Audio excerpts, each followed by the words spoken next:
Donkey Kong Bananza is by far one of Nintendo's best recent 3D platformers in memory, and when it comes to the gameplay and everything about it, it just feels like it has its own identity that makes it stand out from its last predecessor, that being Super Mario Odyssey, which, it makes sense. Both of them are made by the same developer company of Nintendo EPD and 1UP Studio, so it makes sense that both have some similarities in terms of quality, gameplay, and mechanics. But one thing I want to talk about the most in this video has got to be with how both of these games handled their villains, with some similarities and some differences of how they were handled, that being the Broodals from Mario Odyssey and the recent one in Bananza, VoidCo. And I have to say, seeing how VoidCo was handled really reminds me of how much missed potential there was in terms of how the Broodals were handled in the game they first appeared in. So in this video, I'm going to be talking about what is the real difference between both VoidCo and the Broodals to see which one is better. I think it's pretty obvious which would win, but before I start, I just want to let you all know that there will be major spoilers on Donkey Kong Bananza, so for those that have not beaten the game at all yet, then I recommend getting out of the video, and once you've beaten the game, just come back to this whenever you have the chance. But I will be talking about a huge major spoiler, so I hope you guys enjoy this, and let's get started with basically the difference of both the VoidCo and the Broodals. To start things off, we gotta talk about how each of them were introduced, especially with their role in the story.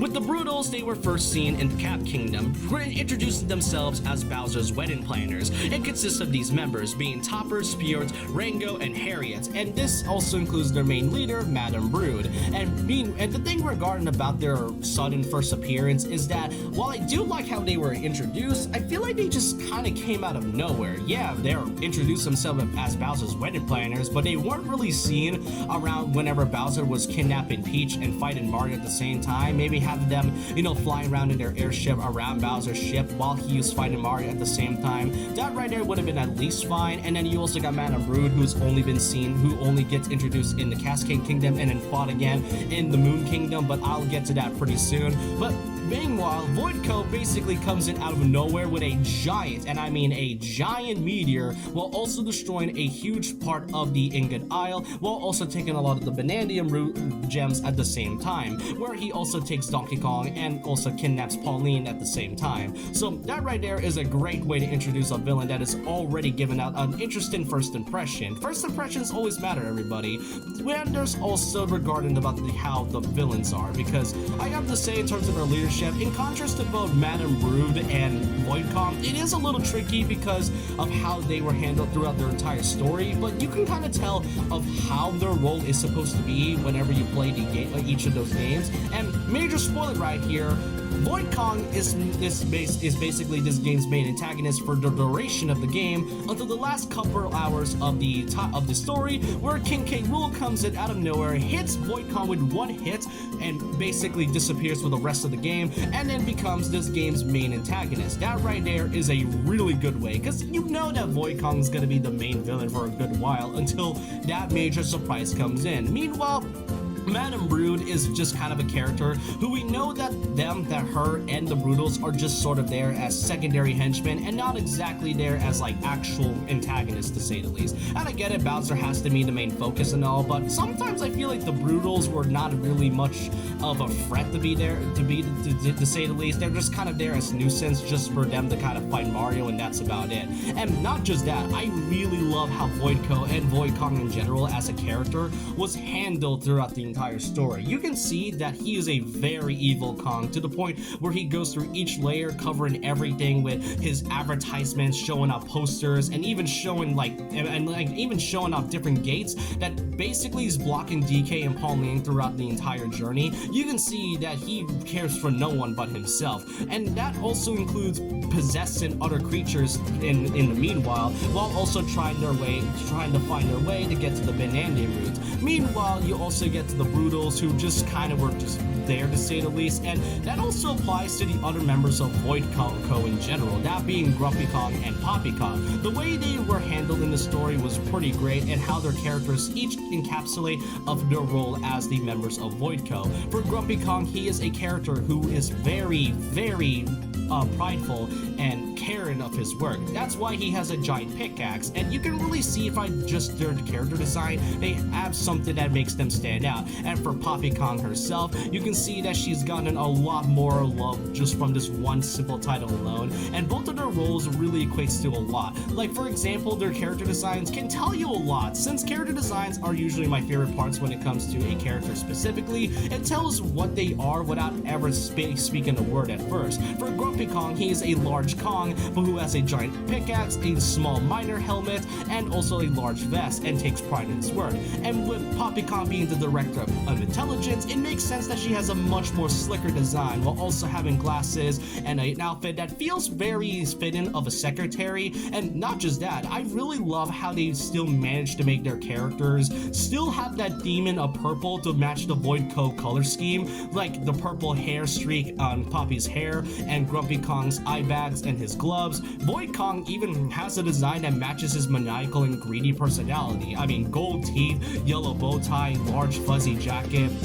That already can tell you a lot of what they are as a character. Not to mention, even in some of the game's loading screens, it was confirmed that a bit that Void Kong is a character that used to be part of a struggling company until he decides to exploit the Vanadium Root's golden tendrils, which is how he became rich to begin with. That right there already tells you a lot without ever meeting them first. So right there is already a good way of showing off their villainy. But then from you get to the Broodals, which, let's be clear, I don't hate the Broodals. I just think they're fine in general, but in terms of how their role was in the story, you can tell that they're just kind of there as Bowser's secondary minions. Like the main point regarding about Bowser is that he's trying to get every item in like each kingdom in order for them to get a perfect wedding. The Broodals go through each kingdom one by one, getting things such as the giant wedding cake and the piranha plant bouquet in some of the kingdoms. And Madame Brood herself is just sort of there, to be clear, because I'm gonna let you know that you only get to see her twice in the entire game, that being the Cascade and the Moon Kingdom, and that's just about it. What's even weirder is that they don't really feel like they have much involvement with, you know, them being part of the plot. With VoidCo, you can see that they are basically everywhere. And the thing regarding about Poppy Kong and Grumpy is that yes, while they are just there as secondary antagonists, they still play a huge part in the game's story. Like for example, Grumpy Kong is a miner and takes a lot of pride in his craftsmanship, and you can see that he does a lot of building. I wouldn't be surprised if any of the other structures that is seen through each layer was specifically built by Grumpy Kong, because that's just how prideful he is in his work.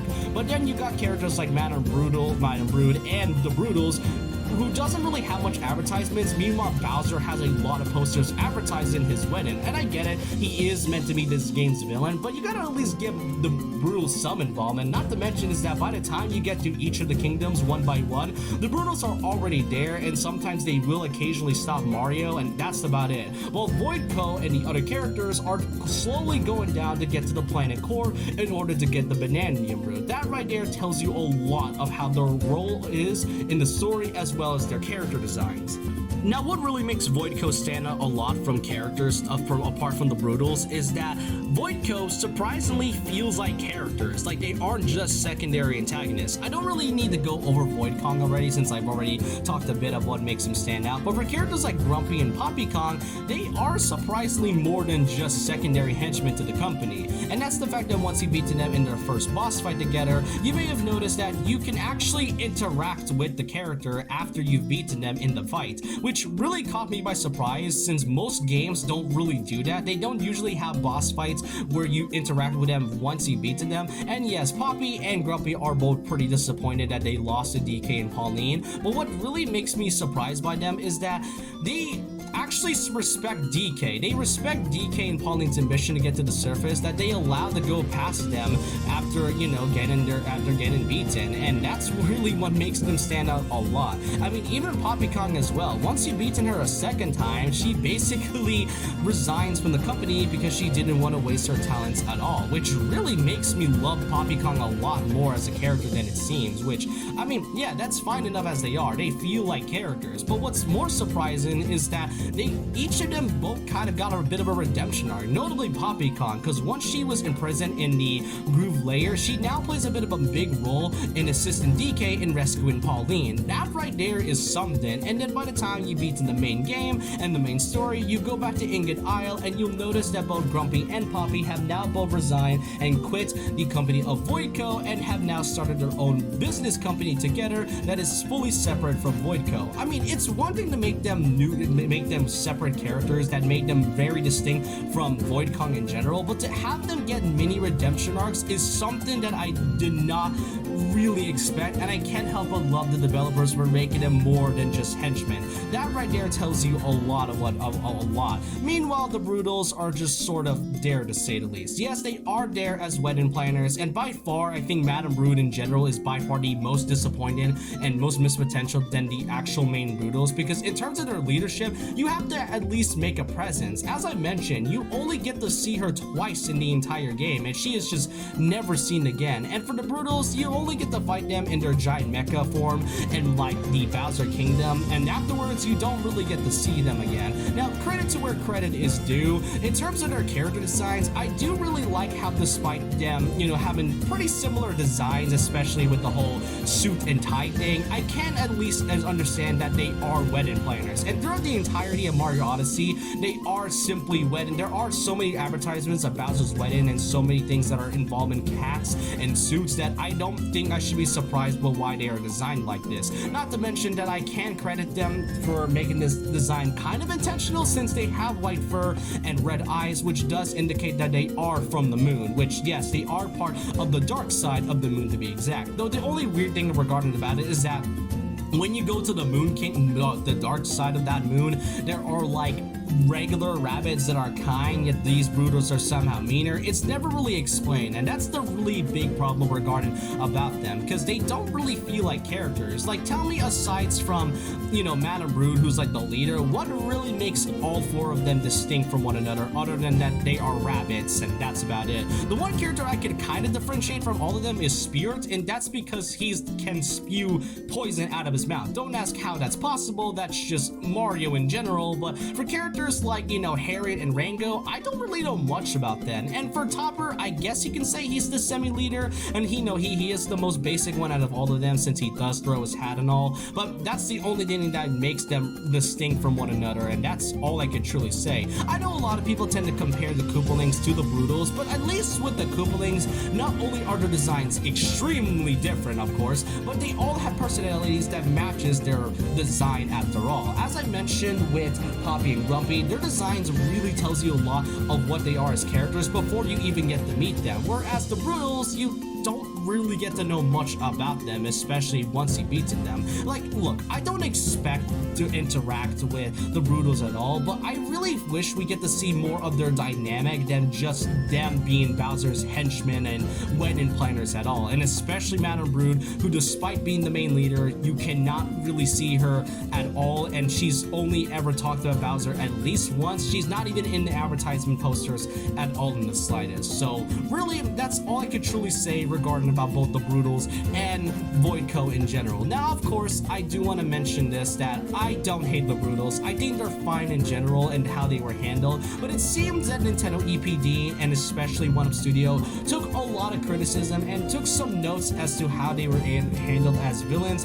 and then basically made them better with the addition of VoidCo, which kind of felt more like a better version of what the Broodals are in general. I love both games whatsoever, and the thing regarding about it is that it doesn't really matter in terms of the story, since, you know, in terms of these 3D platformers, story doesn't really matter. I mean, look at Mario Odyssey. It is by far one of the most critically acclaimed Nintendo Switch titles out there. If anything, the most critically acclaimed Mario game of all time. And even still, I wish that the Broodals were handled much better. And seeing VoidCo and how they were shown in the entire story, it now makes me appreciate Donkey Kong Bananza even more, and in retrospect makes me wish that the Broodals were handled much more better than what they were in their first appearance. Like, the Broodals are likely never going to return, especially since it has been almost 8 years since Mario Odyssey has released, and I don't also expect VoidCo to return at all, but given how they were handled in the story, I'm pretty sure a lot of fans can at least remember what VoidCo has to offer in Bananza, while the Broodals are just sort of there as Bowser's henchmen, and that's about it. But I hope you guys enjoyed this video. Let me know what you all think in the comment section below. Which do you prefer better? Do you guys prefer VoidCo from Donkey Kong Bananza or the Broodals from Mario Odyssey? Let me know your thoughts and opinions down below about this. And so with that, leave a like, comment, subscribe, hit the notification bell for more videos, follow me on Twitter. I'll see you guys next time. And remember this, once a legend, always a legend.